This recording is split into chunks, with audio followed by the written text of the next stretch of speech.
Akibatnya kita tidak menyejahterakan masyarakat, malah pengusaha batu bara aja yang untungnya lebih banyak. Menteri Keuangan, Menkeu, Purbaya Yudisadewa menghadiri rapat kerja, Raker, bersama Komisi 11 DPR RI, pada 27 November 2025, lalu di Jakarta. Pada kesempatan itu, Purbaya pun diserang berbagai pertanyaan dan kritikan oleh anggota DPR yang mendapat kesempatan berbicara. Awalnya rapat dibuka dengan pembahasan penjualan retail mengalami kenaikan positif, mencerminkan keberlanjutan daya beli masyarakat, sementara penjualan kendaraan bermotor menunjukkan pertumbuhan yang cukup signifikan sebagai indikasi kepercayaan konsumen terhadap kestabilan ekonomi.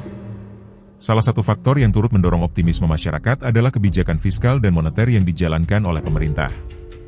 Pada September 2025, pemerintah menempatkan dana sebesar 200 triliun di sistem perbankan, yang kemudian diikuti dengan tambahan 76 triliun. Langkah ini bertujuan untuk meningkatkan likuiditas di sektor perbankan, yang pada gilirannya membantu menurunkan suku bunga dan memberikan stimulus bagi sektor real. Di luar itu, Purbaya juga mendapat kritikan, salah satunya yakni agar tidak mengomentari kebijakan kementerian lain, juga perlunya konsultasi dengan DPR ketika mengeluarkan kebijakan pengalokasian anggaran. Menanggapi hal tersebut, Purbaya menekankan bahwa kritik yang diberikan adalah terkait serapan dari belanja kementerian lembaga yang sangat lambat. Ini pertanyaannya nggak ada yang main-main semua, bahkan saya harus mengetahui semua sektor, termasuk sektor energi, yang kebetulan bukan bidang saya. Saya akan jawab yang relevan saja. Tadi pertanyaan tentang income, kenapa sih ada biaya keluar, apa hubungannya dengan daya saing? Jadi pada waktu Undang-Undang Cipta Kerja di 2020 diterapkan, jadi mengubah status batubara dari non barang kena pajak menjadi barang kena pajak. Akibatnya industri batubara bisa meminta restitusi PPN ke pemerintah. Itu sekitar 25 triliun per tahun. Kalau hitung dengan cost-nya segala macam, walaupun mereka ada cost-nya digelembungin segala macam, net income kita dari industri batubara bukannya positif, malah dengan pajak segala macam jadi negatif. Jadi undang-undang itu seperti pemerintah memberikan subsidi ke industri yang sudah untungnya banyak.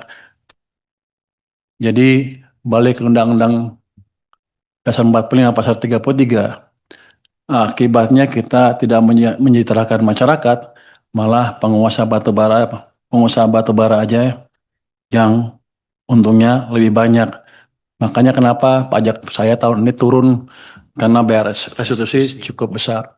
Jadi desain ini hanya mengembalikan ini ke seperti yang awal tadi, hanya mengcover loss yang karena perubahan status. Artinya apa? Dari sisi daya saing di pasar global tidak akan berkurang, karena hanya seperti sebelumnya saja. 2020 sebelumnya seperti itu dan mereka bisa bersaing. Jadi kalau lihat dari saing nggak ada masalah.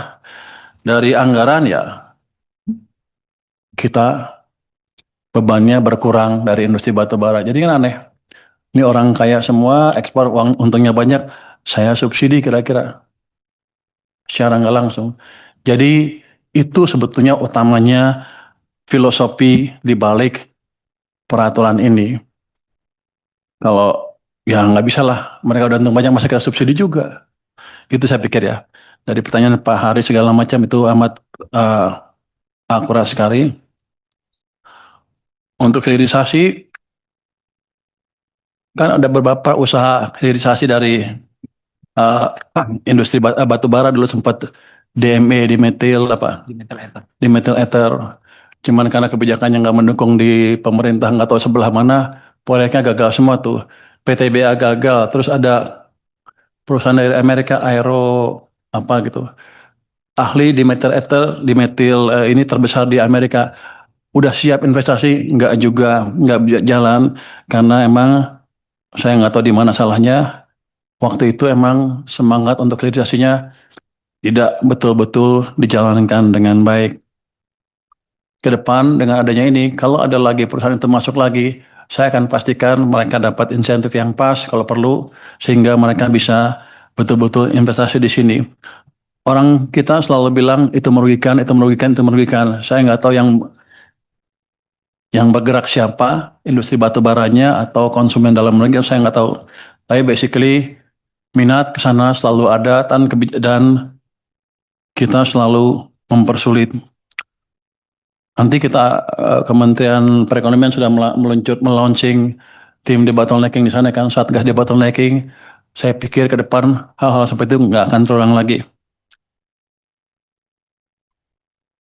Untuk under invoicing tadi dari Golkar ya dari Demokrat juga. Apa yang sudah saya lakukan? Apa kita santai-santai aja setelah ada temuan seperti itu di lapangan? Jadi sekarang kita sedang revamp itu bea cukai kita, termasuk seluruh sistem IT-nya.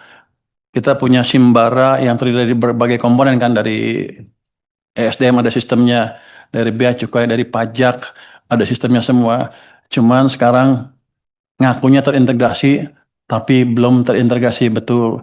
Saya sudah buat tim 10 ya di LNSW, Lembaga Nasional Single Window, untuk memperbaiki itu dari waktu ke waktu. Dan mereka laporan saya sekarang setiap minggu. Progresnya seperti apa, sudah lebih baik, mereka dapat temuan-temuan baru, tapi belum sampai ke level yang ideal. Di Bea Cukai juga sistem IT-nya kita perbaiki sekarang. Kita udah beli scanner-scanner baru ditaruh di Jakarta, di Pelabuhan Tanjung Perak ya, Surabaya, di Semarang bukan di Semarang, Belawan juga udah kita kasih. Tapi biasanya di sana kan scanning di sana aja udah. Saya mau tarik begitu di scanning dapat gambarnya, dapat langsung ke pusat. Jadi pusat bisa melihat langsung barangnya apa. Dan ada langkah lagi biasanya sih kalau udah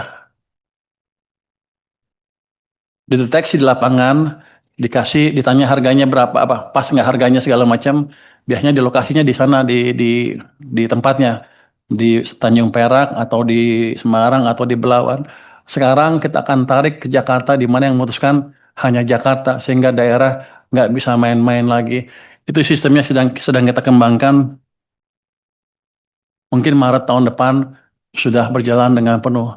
Jadi kita keluarkan cukup banyak sumber daya untuk memastikan itu berjalan. Karena kalau ke bea cukai kan sudah clear. Saya bilang ke mereka, kalau Anda nggak bisa perbaikin dalam waktu setahun dari kemarin, ada kemungkinan besar bea cukai akan dirumahkan seluruh pegawainya. Kalau tak, jadi mungkin dia dirumahin aja sampai pensiun, nggak dibayar. Nggak tahu dibayar apa nggak? Mau nggak kita bayar lah. Rugi gua kalau bayar loh. Tapi dengan semangat seperti itu, saya pikir orang kita cukup pintar kalau digebuk sedikit, gebuk banyak juga, apalagi kalau digebuk banyak. Jadi dengan ke depan harusnya penyelundupan permainan HS score akan berkurang secara signifikan. Kalau nol sih nggak mungkin kan kelihatannya ya. Ini kan kita nggak hidup di dunia yang ideal. Akan berkurang secara signifikan. Untuk yang tadi juga yang yang PAME, itu sekarang udah kita panggil tuh pengusaha FAME di seluruh di Indonesia ke Jakarta. Kita bilang ke mereka aturan kita begini, begini, begini. Kita nggak akan deviate dari aturan itu. Anda siap-siap aja. Kalau Anda mau berbisnis terus, ikut aturan kami. Kalau enggak, saya hajar dia. Download Tribun X sekarang. Menghadirkan lokal menjadi Indonesia.